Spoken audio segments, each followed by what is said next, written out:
Juan 10:32. Dice la Biblia: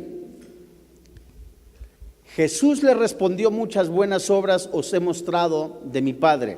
¿Por cuál de ellas me apedráis? Verso 33. Le respondieron los judíos diciendo: por buena obra no te apedreamos, sino por la blasfemia, porque tú, siendo hombre, te haces Dios. Verso 34. Jesús le respondió: ¿no está escrito en vuestra ley, yo dije, dioses sois? Verso 35. Si llamó dioses a aquellos a quienes vino la palabra de Dios y la escritura no puede ser quebrantada, ¿a qué el Padre santificó y envió al mundo? Vosotros decís, tú blasfemas, porque dije, hijo de Dios soy. Verso 37, vamos hasta el 40. Si no hago las obras de mi Padre, no me creáis. Mas si las hago, aunque no me creáis a mí, creed a las obras, para que conozcáis y creáis que el Padre está en mí y yo en el Padre. Procuraron otra vez prenderle, pero él se escapó de sus manos y se fue de nuevo al otro lado del Jordán, al lugar donde primero había estado bautizando Juan, y se quedó allí. El último versículo creo es el 41, ¿cierto? Y muchos venían a él y decían: Juan, a la verdad, ninguna señal hizo, pero todo lo que Juan dijo de éste era verdad. Mostrando una calma majestuosa frente a la ira asesina de sus oponentes, Jesús les dijo abiertamente en el verso 32: muchas buenas obras os he mostrado de mi Padre, ¿por cuál de ellas me apedráis? ¿Saben ustedes? Después de la resurrección del Señor Jesucristo, no solamente en la historia de la iglesia nuevotestamentaria ha habido acusadores en contra del Señor Jesucristo. Ha habido hombres, y principalmente religiosos, hombres aparentemente que no conocen de Dios, o que de los mismos son ateos y que aseveran decir que Jesús no es Dios. Hoy, a la luz de la palabra misma, veremos un estudio llamado Jesús afirma ser Dios. El hombre que quizá ha traído más controversia en toda la época de la historia, Jesucristo, es el mismo hombre del que hablaba Moisés, Elías y tantos santos profetas que la Biblia menciona. ¿Verdaderamente Jesús es Dios? ¿Verdaderamente Jesús es el Mesías prometido? ¿O quién fue Jesús de tal manera de que aquel grupo religiosos o tantos que hasta la fecha están mencionando y diciendo que Jesús no es Dios? El Señor jamás suavizó ni se retiró de su afirmación de ser igual a Dios. En su lugar, los forzó a enfrentar, a lidiar con sus buenas obras milagrosas, hechas siempre bajo la dirección del Padre Celestial. Jesús nunca vino a hacer su voluntad, sino a hacer la voluntad del Padre. Jesús nunca vino de ninguna manera a buscar fama o popularidad. Jesús tenía un plan: exaltar siempre el nombre del Señor, del Padre Celestial, Jehová de los ejércitos. ¿A qué se refiere cuando las obras visibles, tangibles y por supuesto que estaba mostrando Jesús, el Hijo de Dios? A la unidad del mismo Señor Jesucristo con su Padre. La pregunta del Señor también metió a los líderes judíos en la posición incómoda de oponerse a las cosas buenas, a las cosas populares, públicas que había hecho Jesús, como sanar a los enfermos, alimentar a multitudes, libertad a poseídos e inclusive a resucitar a los muertos. Los judíos, como hasta la fecha, los grupos religiosos se mofan, se enojan, se llegan a alterar porque el decirles que Jesús es el único camino, la única esperanza, derrumba por completo su ideología. Jesús es el único que puede conducir al Padre. Jesús es el único en el cual su sacrificio expiatorio, su sacrificio redentor es el que salva, es el que perdona. Jesús es el único que pudo y que además sabía la hora de nacimiento. Jesús es el único que sabía la hora de la traición. Jesús es el único que sabía la hora de su muerte. Jesús es el único que sabía la hora de su resurrección. Porque la misma Biblia lo menciona en Colosenses capítulo 1 hasta el capítulo 3. El mismo Moisés escribió de él. Los salmos hablan del Señor Jesucristo. Pero los judíos, enfurecidos, no iban a ser aún convencidos, ni mucho menos iban a hacer tampoco aceptar al Señor Jesús, ni con los milagros, a diferencia del antiguo ciego que nosotros empezamos a leer en capítulos anteriores, como muchas personas que hoy pudieran ver milagros y una vez que obtuvieron lo que quisieron, abandonaron seguir a Dios. Juan capítulo 10, verso 33.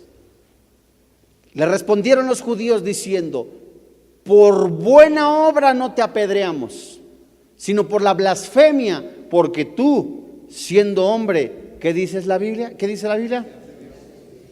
Las señales que Jesús había realizado demostraron que Él y su Padre eran un solo. Probaban que no era culpable de blasfemia, pero la apelación del Señor a sus obras poderosas se perdió entre la multitud.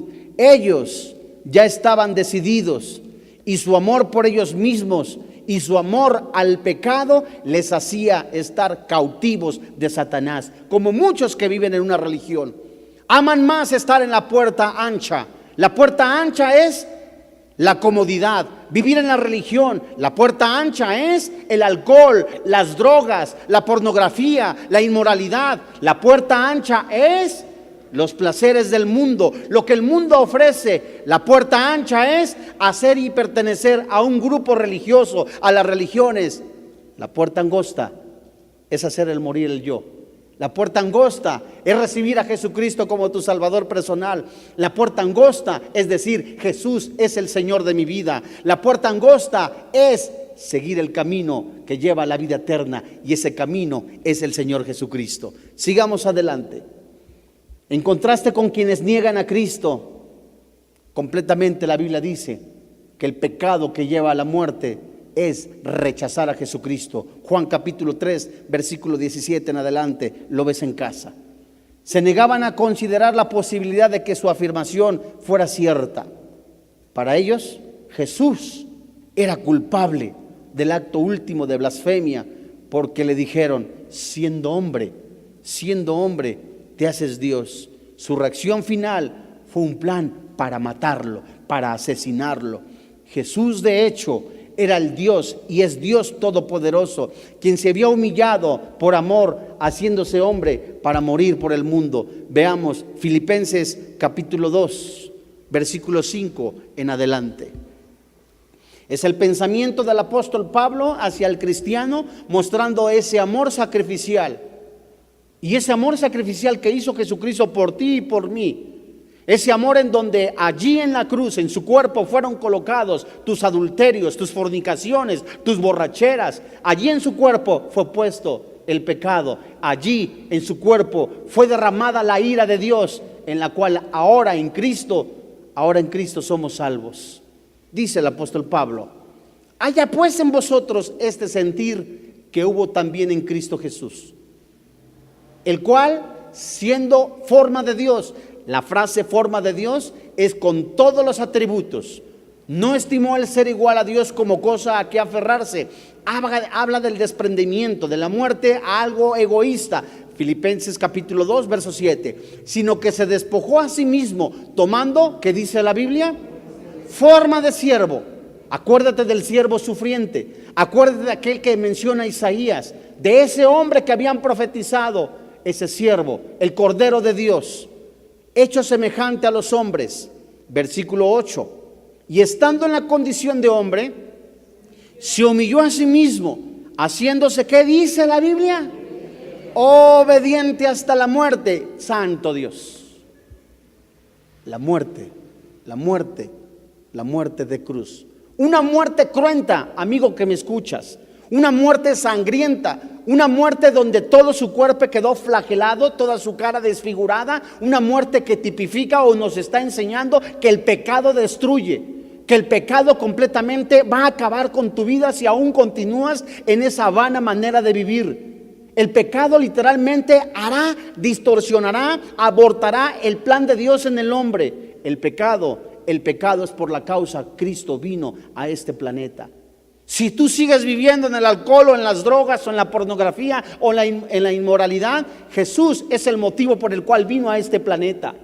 O si eres una mujer que está ejerciendo la prostitución, o un varón en el que está ejerciendo el homosexualismo, o que eres adúltero, afeminado, maldiciente, Jesús es el motivo por el cual vino a este planeta para salvarte, para darte la vida eterna, para redimirte, para pasarte del reino de las tinieblas al reino de luz. ¡Qué amor tan grande y tan maravilloso! Versículo 8. Y estando en la condición de hombre se humilló a sí mismo, haciéndose obediente hasta la muerte y muerte de cruz. Versículo 9. Por lo cual Dios también le exaltó hasta lo sumo, y la Biblia dice, y le dio un nombre que es sobre todo nombre. Verso 10. Para que en el nombre de Jesús, ¿qué dice la Biblia? Se doble toda rodilla de los que están en los cielos y en la tierra y debajo de la tierra, aún las huestes de maldad, aún los demonios, aún el ejército demoníaco se postra ante el mismo Jesús, porque Jesús es Dios por sobre todas las cosas. Verso 11.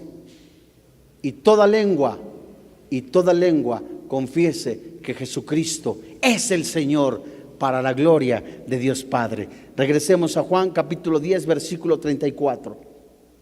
Jesús no necesitaba de fama. Jesús no necesitaba de popularidad, ni tampoco estaba tomando versículos para decir yo soy Dios. No, los mismos versículos, la misma Biblia, la misma escritura estaban confirmando que Jesús es el mismo verbo encarnado. La misma escritura estaba mencionando Jesús es el Mesías prometido. La misma escritura, el mismo Espíritu Santo estaba testificando de que Él es la imagen visible del Dios invisible. Juan 10, 34, sígueme por favor. Jesús le respondió: no está escrito en vuestra ley, yo dije, dioses sois. Verso 35. Si llamó dioses a aquellos a quienes vino la palabra de Dios, y la escritura no puede ser quebrantada, verso 36. Al que el Padre santificó y envió al mundo, vosotros decís, tú blasfemas porque dije, hijo de Dios sois. Verso 37. Si no hago las obras de mi Padre, ¿qué dice? No me creéis. Regresemos y veamos con cuidado el verso 34. Es importante notar que Jesús, habiendo sido acusado de blasfemia, porque sus oponentes sabían bien qué estaba diciendo, no reclamó. Tampoco dijo, están malinterpretando. Su negación a hacerlo deja claro que la declaración yo y el Padre uno somos era completamente lo que ellos sabían que era una afirmación de que Jesús es Dios por sobre todas las cosas. Jesús, escucha con atención, si era un rabí, un maestro, sabía la seriedad que implicaba decir que era Dios. Sabía completamente que la consecuencia de decir ello. De modo que trató ese asunto citado en un pasaje del Antiguo Testamento, en un salmo. Y esta misma ley hace referencia, Salmo 82, por favor. Que los judíos valoraban tanto, usaban el término dioses para referirse a otros que no lo fueran. Y la referencia del Salmo 82, versículo 1, vamos a leerlo desde el 1, pero enfáticamente en el versículo 6, es donde Dios reprendió a los jueces injustos de Israel, llamándoles dioses, en un sentido muy inferior. Dice la Biblia, Dios está en la reunión de los dioses, en medio de los dioses juzga. Versículo 2. ¿Hasta cuándo juzgaréis injustamente y aceptaréis las personas de los impíos? Selah. Verso 3. Defender al débil y al huérfano, haced justicia al afligido y al menesteroso. Versículo 4. Librad al afligido y al necesitado, librarlo de mano de los impíos. Versículo 5. No saben, no entienden, andan en tinieblas, tiemblan todos los cimientos de la tierra. Verso 6. Y yo dije, vosotros sois dioses. Esa palabra, dioses, se traduce jueces. Y todos vosotros, hijos del Altísimo. Esto es muy interesante que nosotros lo veamos. Diversos predicadores, no guiados por el Espíritu Santo, toman este versículo para decir, somos dioses. Y eso es aberrante. Eso es completamente contradictorio. Esas palabras literalmente salen del infierno, porque el único Dios verdadero, el único Dios vivo, Jehová de los ejércitos, el único Dios que merece la honra y la gloria, Jesucristo, el único Dios verdadero, el que ha hecho las cosas, que ha creado las cosas, el que ha infundido vida a través de su aliento, a Él es únicamente que se le merece la honra y la gloria. ¿Cuántas personas pudieran escuchar algún mensaje de decir, ahora si nosotros somos dioses, hagamos lo que querramos, come y bebe, haz lo que quieras? No somos dioses, amigo que me escuchas. Los líderes judíos no podían disputar el hecho de que esos jueces se les llamaba dioses, porque la escritura no puede ser quebrantada. Una declaración clara y sin ambigüedad de la veracidad y autoridad absolutas de la Biblia, que la Biblia no se puede anular ni dejar a un lado. Si Dios llamó dioses a los jueces injustos, argumentó Jesús, ¿cómo podían decir sus oponentes al que el Padre santificó? Regresemos a Juan 10. Les estaba diciendo a esos jueces injustos, te crees Dios por decirlo de una manera, pero eres injusto. En lugar de que tengas cuidado por las ovejas, te has considerado Dios, has sido un injusto. Y ahora Jesús dice, Jesús le respondió, ¿no está escrito en vuestra ley, yo dije dioses sois? Verso 35. Si llamó dioses a aquellos a quienes vino la palabra de Dios y la escritura no puede ser quebrantada, verso 36. Ahora Jesús los confronta. Dios está diciendo que aquellos jueces injustos los llama dioses por su humana manera de vivir. Pero ahora, en el testimonio, en lo que las mismas evidencias han mostrado de Jesús, de que Jesús, por los milagros, por las evidencias de sanidad, por la palabra de Dios, está diciendo, fíjate muy bien, al que el Padre santificó, pregunta, y envió al mundo, vosotros decís, ¿qué dice? Tú blasfemas, porque dije, hijo de Dios soy. Verso 37. ¿Qué les estaba diciendo Jesús? No conocen la palabra de Dios. Puedes cargar el catecismo, puedes cargar inclusive la palabra misma y no conocer la Biblia. Puedes estar con los ritos ceremoniales, puedes estar con rituales cada 8 días, puedes participar de muchas actividades religiosas, pero no conocer a Jesús. Y el mismo Jesús les estaba diciendo, las evidencias que están hablando de mí es que yo soy obediente. Ellas están testificando, es decir, mi testimonio da evidencia que yo y el Padre somos uno. Verso 37. Si no hago las obras de mi Padre, ¿qué dice? Eso hablaba de evidencia, eso hablaba de hechos. Ejemplo, un pequeño paréntesis. Muchos nos podemos decir cristianos, pero nuestros hechos testifican si lo somos o no. A eso se refería. Muchos podemos decir, somos nacidos de nuevo, venimos a la iglesia, estudiamos la Biblia, pero ¿verdaderamente eres hijo de Dios? Se puede dudar de una persona que dice ser cristiano mientras está viviendo en adulterio. Se dice que se puede decir a alguien cristiano, pero está viviendo en fornicación. Se dice a alguien, bueno, yo soy cristiano, pero continúa robando.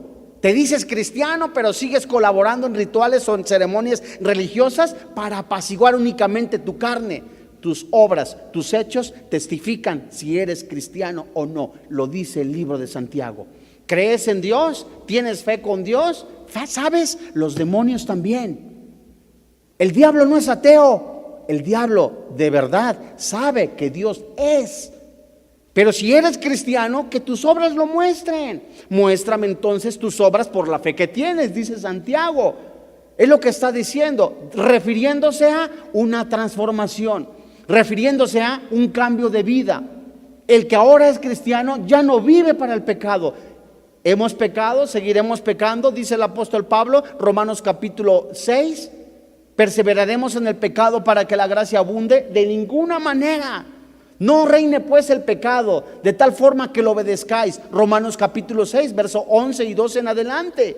El cristiano, sí es cierto, lucha, tiene tentaciones, pero persevera en la palabra de Dios, persevera en la vida del Espíritu, persevera en agradar a su Padre Celestial. No así los religiosos, no así el grupo fariseo que únicamente hacía cosas externas y seguían con dobles vidas. Jesús les está diciendo: yo estoy haciendo las obras de mi Padre. Mis hechos, lo que estoy haciendo, testifican que vengo del Padre. ¿Qué más dice la Biblia? Ellos tan solo eran aquellos, dice el verso 38. Mas si las hago, ¿qué dice?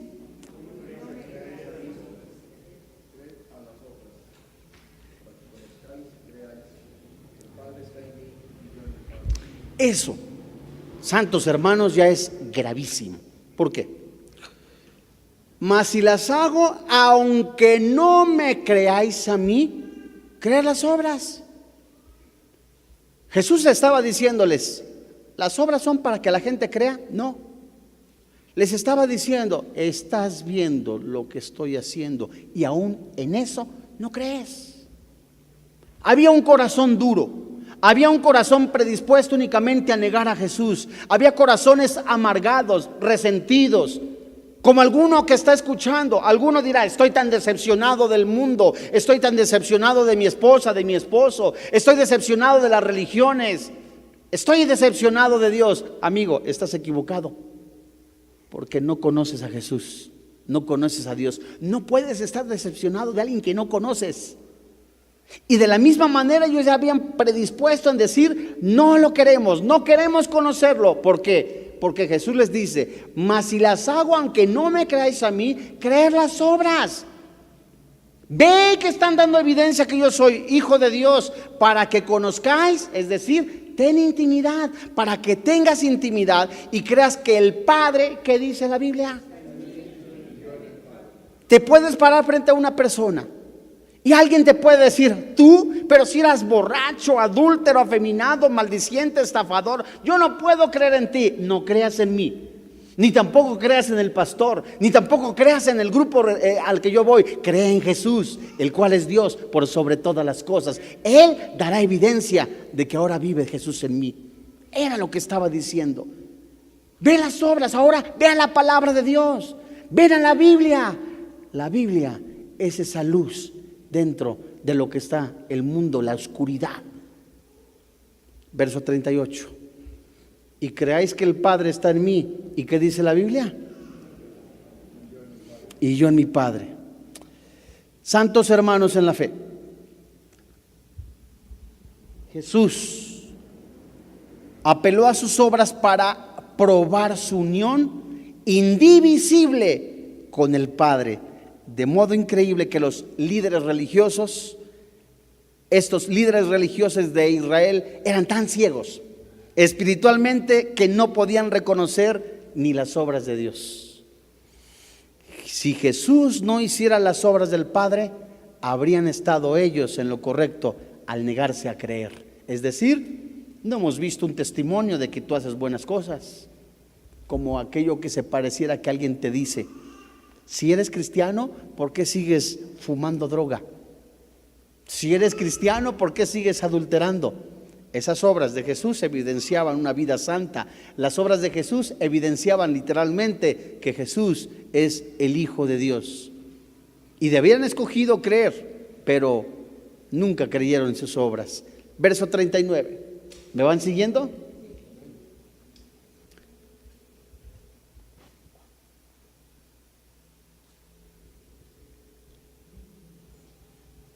Procuraban otra vez, ¿qué dice la Biblia? Prenderle.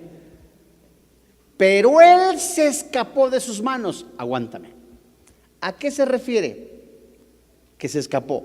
¿Sería ese Jesús que dijo, mejor me echo a correr? ¿Sería ese Jesús que dijo, no, ¿para qué quiero problemas? Mejor no me meto en esto y me voy. Esta palabra escapar, ¿sabes qué significado tiene? Significa en otras versiones salir, como salir al extranjero. Pero preguntémonos, ¿Jesús huyó de ser preso? No. Recordemos, Jesús sabía el momento en que iba a ser apresado para ser puesto en la cruz. Jesús sabía el día y la hora en que iba a morir, ¿cierto? Jesús sabía el día en que iba a resucitar. Él es Dios por sobre todas las cosas. Jesús sabía que ese no era el momento en el cual iba a ser puesto como sacrificio. Es decir, no escapó como un acto de cobardía, sino conociendo los tiempos, no huía de un asesinato, sino que su muerte era un sacrificio voluntario, y este era el tiempo en que su Padre determinó, y Él lo sabía. Es decir, los tiempos de Dios solamente Él los conoce, y en los tiempos de Dios dijo, este no es el momento. Se escapa, es decir, se sale, se zafa, porque sabía que no era el tiempo para el sacrificio. Dejó Jerusalén y no regresó hasta 3 o 4 meses después. ¿Para qué? Para resucitar a Lázaro. Juan 10:40. Aquí hay algo impresionante y precioso que nos pueda ayudar mucho en tu vida o en mi vida. Si Dios conoce los tiempos, alguno podrá estar afligido. Dios mío, ¿hasta cuándo? Como un pequeño paréntesis. ¿Hasta cuándo estaré yo padeciendo esta circunstancia? Jesús conoce los tiempos. ¿Hasta cuándo seguiré yo en esta aflicción? Jesús tiene respuesta para tus interrogantes. Dios mío, ¿hasta cuándo estaré padeciendo este tiempo de angustia por las cuales soy objeto de ser cristiano? Allí, en ese momento, si Dios sabe los tiempos, conoce tu corazón, conoce tu vida, es indispensable, necesario, urgente que vayamos siempre a los pies de Jesús. Porque Él conoce los tiempos, conoce tu aflicción, conoce tu necesidad, conoce tus necesidades, de tal manera que cuando vamos a los pies de Jesús, Él es nuestro refugio, Él es nuestro amparo, Él es nuestro socorro, Él es nuestro buen pastor. ¿Vas agarrando la onda? Verso 40. Y se fue de nuevo al Jordán, al otro lado del Jordán, al lugar donde primero había estado, ¿qué dice la Biblia? Bautizando Juan, y se quedó allí. Dice la Biblia. Y muchos venían a él y decían, Juan a la verdad, ¿qué dice? Ninguna señal hizo, pero todo lo que Juan dijo de esto puede causar una pregunta. ¿Por qué Juan? Pues de alguna manera no hizo milagros. ¿Por qué Juan no hizo milagros como los de Jesús? Pero la respuesta o la pregunta o la cuestión es que todo se centra ¿en quién? En Jesús. Juan dijo ¿de quién? De Jesús, que era verdad. Amado oyente, regrésate al versículo 30, ahí mismo 41. Y muchos venían a él. Esta frase es hermosa. Esta frase es preciosa, porque seguro si tú eres médico, nunca encontrarás sanidad para tu espíritu.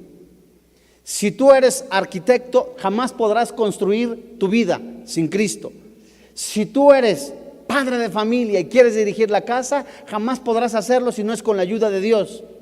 La interrogante es, ¿qué hacer pues? Si la frase es, muchos venían a Él, ese Jesús el camino, la verdad y la vida. Es la respuesta a todas nuestras interrogantes. Jesús jamás va a prometerte un mejor trabajo. Jesús jamás te va a prometer un lugar exitoso en la política. Jesús jamás te va a ofrecer comodidades o cosas económicas mejor. Jesús te promete vida eterna y vida en abundancia. Juan capítulo 7, verso 37. En el último día de la fiesta, vamos a Juan 7:37.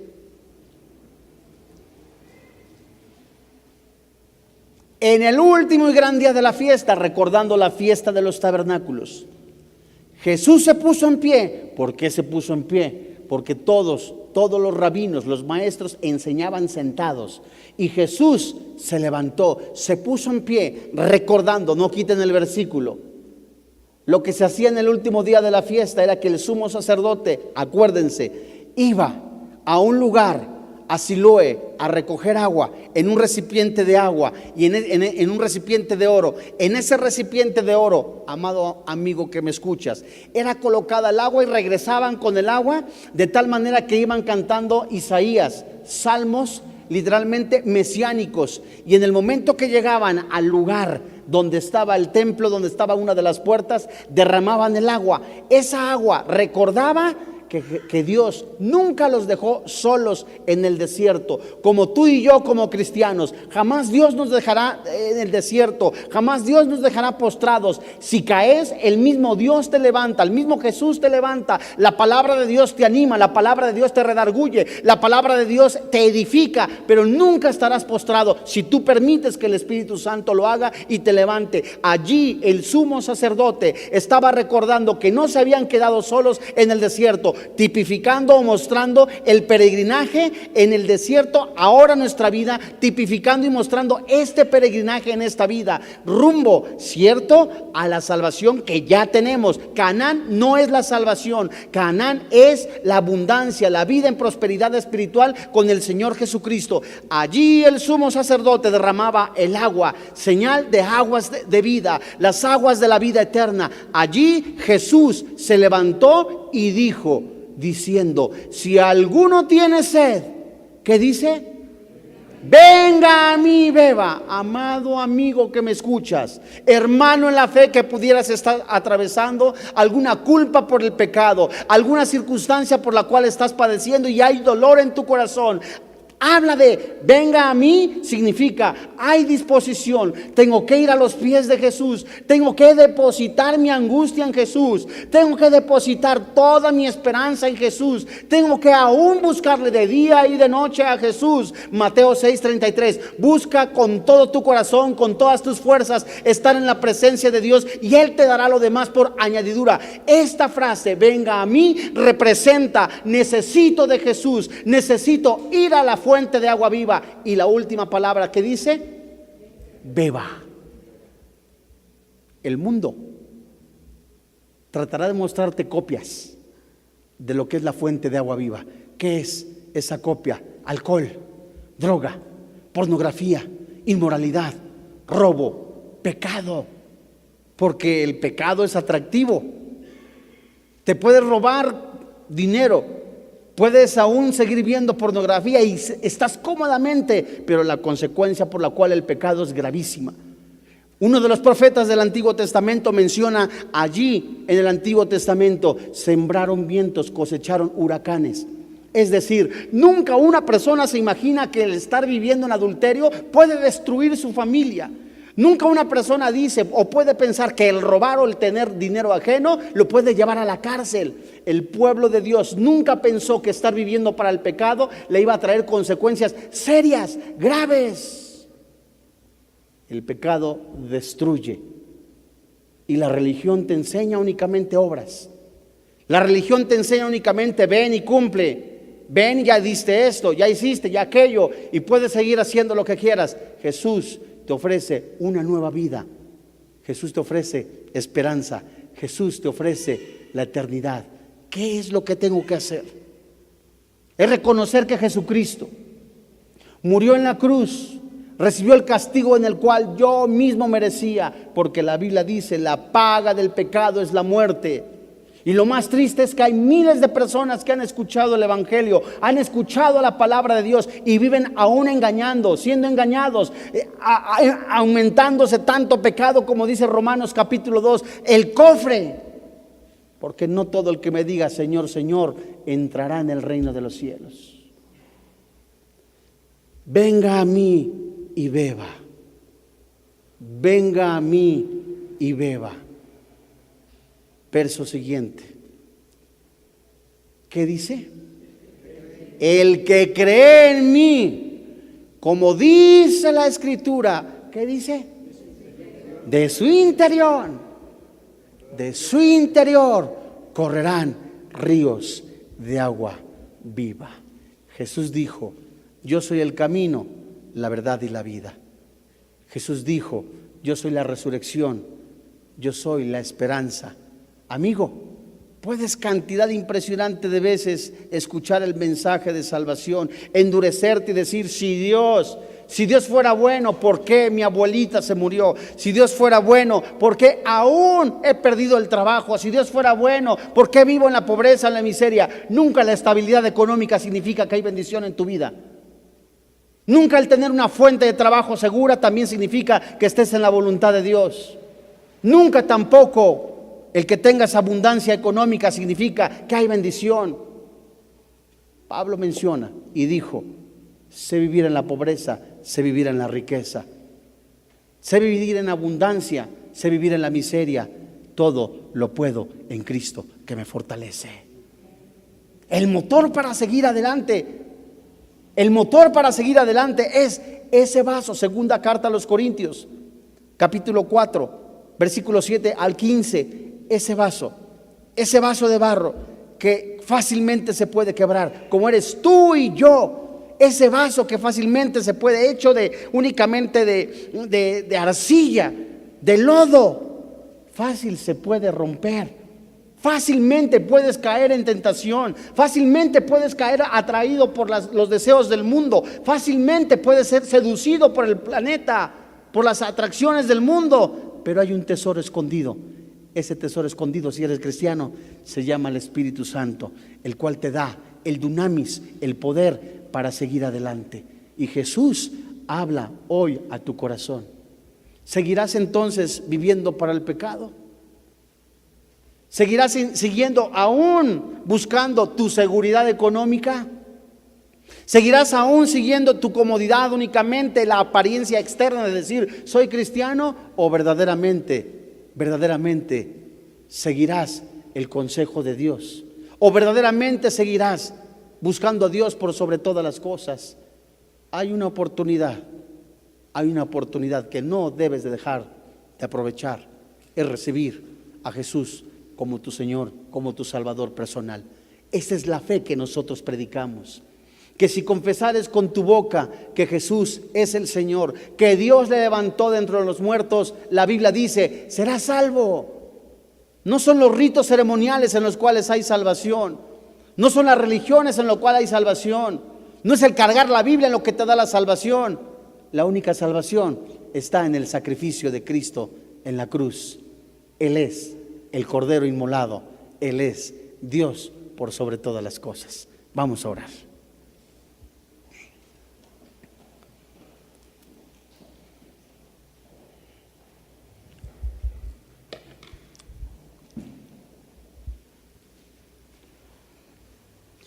Padre, en el nombre de Jesús, hoy te alabamos y te bendecimos, Señor. Te damos gracias porque en esta noche has hablado a nuestro corazón, has hablado a nuestra vida. Cierto, en muchos en la manera de conducirnos. Otros en recibir a Jesucristo como su Señor y como su Dios. Alguno dirá, ¿es que acaso tengo que cambiar de religión y abandonar esta vida? Yo te digo lo que dice la Biblia. A todos los santos hombres de Dios manda que se arrepientan. Oiga, pero es que en la semana he adulterado, he fornicado, he abortado, estoy viviendo en adulterio. Jamás Jesús me recibirá así. Jesús es el camino y la verdad y la vida. Jesús es el Cordero de Dios. Jesús no vino a condenar, vino a rescatar lo que se había perdido. Y si tú estás viviendo para el pecado, estás perdido. Si tú sigues aún en tu vida lleno de pecado, de inmoralidad, tu destino es el infierno. La paga del pecado es el infierno, mas el regalo de Dios es la vida eterna. Jesús quiere entrar en tu corazón.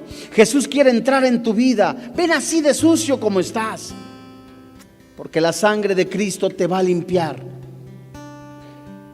Jesús vino como el médico a dar sanidad. ¿No acaso los enfermos son los que necesitan al médico? ¿No acaso los perdidos son los que necesitan al buen pastor? Hoy Jesús viene a rescatar lo que se había perdido. Oiga, pero es necesario hacer un compromiso. Ven a Jesús. Oiga, pero es necesario abandonar a mi amante. Ven a Jesús.